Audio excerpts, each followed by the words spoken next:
Today we're looking at the best stretch for lordosis. We're going to be focusing on the psoas muscle, which is right here, and we're going to talk a little bit about its location because it's the most prominent muscle for lordosis because of its location, so we'll talk about that. Then we're going to look a little bit on its function, then we're going to talk about the stretch. So, the start of the muscle, or the origin, the transverse processes L1 to L5.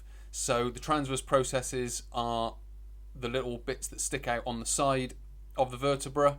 So that goes all the way from L1 to L5, so all the way down the spine. So when we talk about lordosis, exaggerating the curve of the spine, we can see that it's this muscle that's doing the majority of the work for the very simple reason of this is where it starts. Bodies of T12 to L5, so it does go up into the thoracic or the first thoracic vertebra, the 12th thoracic vertebra, I should say, up here, and intervertebral discs below bodies of T12 and L4, and then it inserts on the lesser trochanter of the femur, which is the bone of the leg, so it goes right through. So when we get the exaggerated curve, it's this muscle shortening, pulling the entire lumbar spine into that exaggerated curve. When we're talking about the function of this muscle, we would then be moving into potential exercises for the psoas muscle.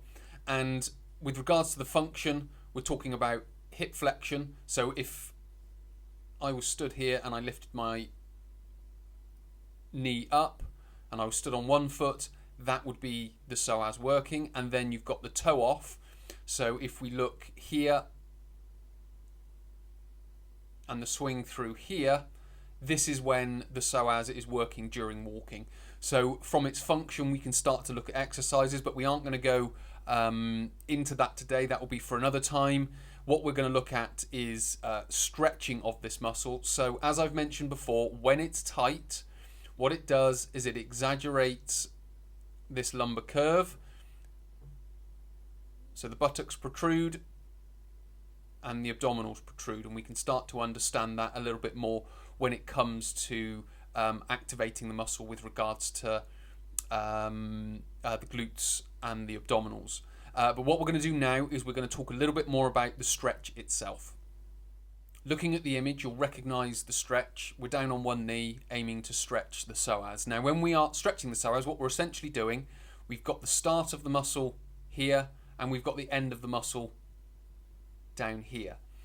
If you put that on me, that will be the end of the muscle, and then the start of the muscle will be here. So this is what we want to essentially move away from each other. We want to pull this end part away from this start part. Now, what most people will do to do that is they will hyperextend the hip. So they will take their hip forward, and if you were to look on the side, so if you look at me on the side, I am in this position. So my leg is essentially at 90 degrees and my hip is directly above my knee. What some people will do is they will come into this sort of position where they will bring their hip well in front of their knee, which is here. And there's nothing, let's just say, completely wrong with that, but what it will do is it will add extra stress to the front part of the hip joint. So if we want to move the origin or the start of the muscle away from the end of the muscle, we keep, or to reduce the stress on the hip, we keep the hip above the knee, and then as you can see here and in the image, I raise my arm above my head. And what that's doing, that's starting to extend from from T12. So we lengthen at the very start of this muscle, which will enhance the stretch through here. Now, if we want to then take it a step further, what we are then able to do is rotate away from the front leg. So this is my front leg coming down through here. So what I would then do is I would then rotate backwards, so my chest faces and my head faces in this direction. And again, all that is doing, because we talked about the transverse processes, so if I just quickly draw the side of a vertebra there, you've got these protrusions that come out to the side. That is the transverse process. Now when I twist my spine, that moves sort of back and in that direction, so it rotates round the back. So when I'm lifting my arm, I'm really pulling the muscle upwards and moving the origin away from the insertion. With regards to the transverse processes, when I twist my body in that direction, I'm rotating the transverse processes, which is then therefore again adding an extra half a centimetre to a centimetre in length to the psoas as I go through. So what we can do, instead of just bringing the hip forward, we keep the hip above the knee to reduce the stress on the hip joint. We raise the arm above the head to lengthen from T12. We then rotate away from the front leg, which is then rotating the transverse processes and again lengthening the origin away from the insertion. Now, one final thing is this can also be performed in the standing position. Now, when we perform it in the standing position, what we then allow ourselves to do, so we essentially come into a lunge position.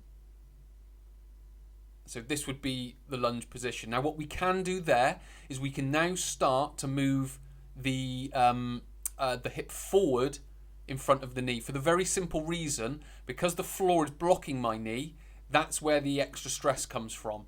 What you're able to do when you're standing is your body will in some respects dictate how far it will allow the hip to go forward, plus it hasn't got the floor there holding it in position. It's off the floor and it's in some respects reducing the pressure on the front of the hip joint. So that is the best stretch for lordosis, and there are some bits that you are potentially doing wrong, or if you want to say you are potentially not doing, and you can improve that stretch.